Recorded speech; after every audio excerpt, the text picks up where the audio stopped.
In America, broadcasting companies like Fox pay a lot of money for the rights to show the games from the Euros and Copa America. While I'm sure they make more than they spend, the finished production is bad. It's funny because the show and structure are completely fine, but what makes the broadcast so poor to me is the commentary. I tend to either focus too much on the commentary, just having a laugh, or altogether mute the game so I don't have to hear it. I think the Euros commentary is a bit better than Copa America, but one thing in particular I want to touch on is the bias of the commentators in all of these competitions. The most egregious example of bias was the Copa America commentary by Stu Holden and John Strong during any of the games that the United States national team played. Remember, I'm not watching every broadcast. You could be experiencing something entirely different if you watch the English or Spanish broadcasts of these tournaments. I am specifically talking about the poor commentary Fox gives us in America. If you don't want to be muted because of how bad your commentary is, please join the 445 bold bucks and subscribe to the channel. Without further ado, let's jump right into it. Copa America has completely changed as a tournament. I won't get too far into how it's changed and the ramifications of that, but HITC 7s has a good long-form video if you want to check it out. Copa America is generally a South American tournament hosted, emphasis on hosted, in South America, with a few invitee teams from other continents. As you may have noticed, the tournament has been played on US soil twice in the past decade, and is no longer just South Americans, but seemingly North Americans as well. This seems to be an attempt by CONMEBOL to compete with the popularity of the Euros by tapping into the United States' financial might. This is all fine and good, and I don't want to get into the ramifications of this new hybrid Pan-American tournament, but now that the US has semi-control over things in this tournament, we have to deal with poor American broadcasting. While broadcasting can be biased for all sports, for whatever reason, international football seems to have the most bias I have ever seen. For starters, very rarely do you ever hear commentators actively rooting for a team that they are watching. As an American, I would love to see my national team succeed. And with that, I watched all of the games they played. During the games, Stu Holden or John Strong, whichever one it was, I don't know their voice, they are both guilty anyways. It is a constant barrage of pro-US cheering coming from the commentary booth. Some examples include being delusional and arguing foul calls with the ref against the United States, which, watching it over, absolutely was a foul against the United States. So, I actually think that's a foul the other way when you see that, because it's not going to be given like that, though. No, I know. Yeah, Tyler Adams is going to pick up a yellow card for that. He's kind of bewildered, and my initial instinct was with the referee. But to be honest, when I saw that replay, Oliveira catches Adams on the ankle. Listen, this has been a concern in all three games. Missed calls by the officials. Weston McKennie got a yellow card on a clean tackle. In the match against Bolivia, there was a concern early with some missed calls by the referee in the game in Atlanta against Panama, even though the red card was corrected. But that's a part of the theme. The U.S. is going to have to deal with physical play, and you're not necessarily going to get the calls. Speaking of things they didn't get here, normally, because the U.S. is the designated home team, Team A, they would normally get, if there's a discrepancy, the nicer of the two locker rooms. That's standard protocol for international matches. That did not happen here. Uruguay is in the Chiefs' home locker room, which is very plush. The U.S. is in the visiting team locker room, which is very much not so plush. I went to school for broadcasting because, believe it or not, I wanted to do the job that they are doing. I know it's hard to commentate, but I just cannot fathom showing that little respect in the booth for your opponent, even if it is blatantly obvious who you want to win.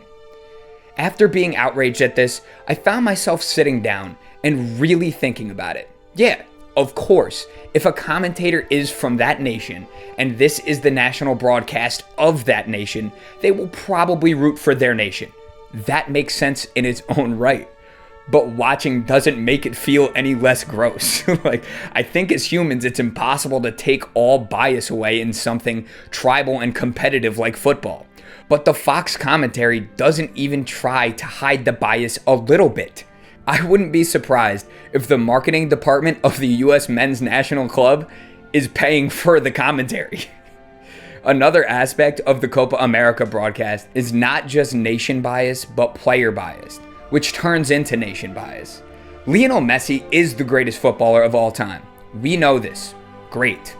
Messi is a cash cow for any league, and we all know the MLS is a retirement league for superstars.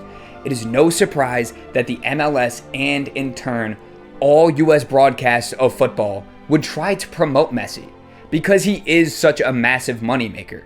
Since I've watched all of Argentina's games in Copa America, it's pretty obvious to me that Messi's stint in the retirement league has made him much less sharp on the pitch. I have my personal gripes with benching Lautaro Martinez in favor of anyone on Argentina, so I kind of find it ridiculous that Messi would be starting over him. I get it though, money. Back to the commentary bias though. Watching this tournament, it was so clear that the Fox broadcasting team was pushing Messi. Using the final as the example, the number of excuses being made for Messi was ridiculous. It was like Messi was the commentator's father or something, and they had to defend his honor. I will point out that I don't always agree with Alexi Lalas, but he did call out Messi and said he needed to be much better during the halftime report.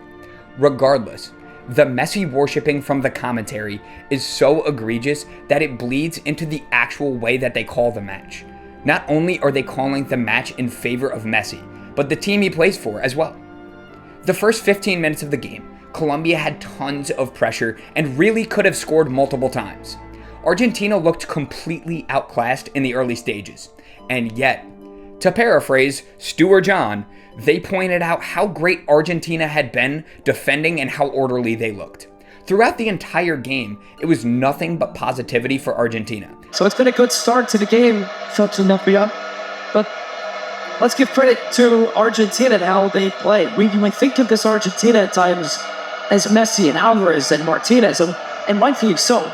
But this is as organized and as good a team defensively as you will see. So they're comfortable soaking up pressure when they need to for stretches of the game. And I just feel the longer this game goes without Colombia scoring, that it's going to be Argentina who's going to deliver that killer blow. And that's been the difference between this team. And that's the difference between good teams and great teams. Great teams find a way. Great teams punish you when they have the chances. And that's the difference between a trophy and not. Coming into the match, the pundits made it seem like Argentina were clear favorites. Yet, if you actually pay attention to football, you might know Colombia had been the better team during the tournament. It is so frustrating to hear commentators clearly rooting for a side during a match. If you frequent the videos on my channel, you know I do it for the underdog. Imagine the commentary actively rooting for a favored team. Like, where are we? I completely understand why they promote Argentina and Messi. Messi wins another trophy, it's more marketing, more merchandise sold, more people watching the retirement league. In my opinion, I don't give a shit about how much money you make off of football. I enjoy the game and want to hear an unbiased take about both sides while it's being called. I could go in on the incompetence of the American broadcasting, and I could nitpick how unprepared they are, but that is another video in its own right. Copa America's broadcast in the US has been so biased that it kind of takes the shine out of the minor bias there seems to be in the Euros.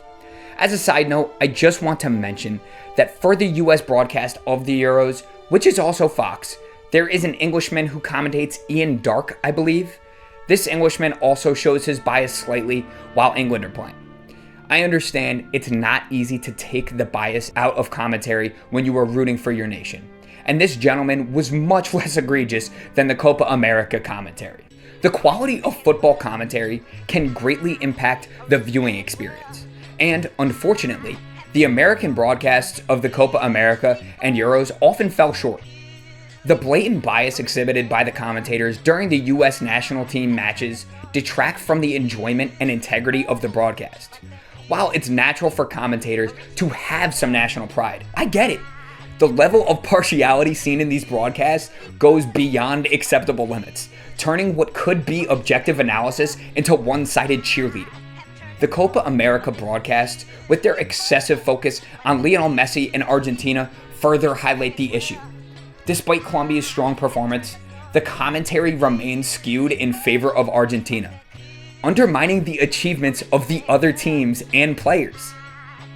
This kind of bias not only disrespects the opponents, but also diminishes the credibility of the commentators. Football fans deserve a balanced and fair representation of the game, where all teams and players receive the recognition they deserve. While some bias is inevitable, especially when national pride is involved, commentators should strive to maintain a level of professionalism that respects the sport and its global audience.